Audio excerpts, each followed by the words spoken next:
C'est un flou total pour l'avenir de l'hôpital des Genettes. Après l'annonce de sa fermeture déguisée en octobre 2021, le ministère des Armées a finalement décidé de changer de cap un an plus tard et de suspendre le projet de transformation. Un soulagement de courte durée pour le personnel. Aucune nouvelle depuis un an, aucune instruction du ministre.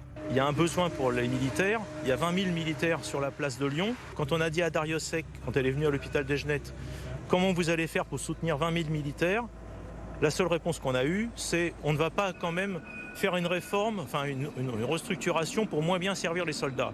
On nous a parlé du GHT, Groupement Hospitalier de Territoire. Le GHT a eu pour mission d'absorber les personnels de Desgenettes, faire baisser l'activité sur Desgenettes, et on s'est retrouvé avec des situations où on ferme les urgences et petit à petit on ferme tous les services. Ne rien lâcher pour sauver le seul hôpital militaire de la région, c'est le combat de ce député, secrétaire de la Commission de la Défense nationale et des Forces armées.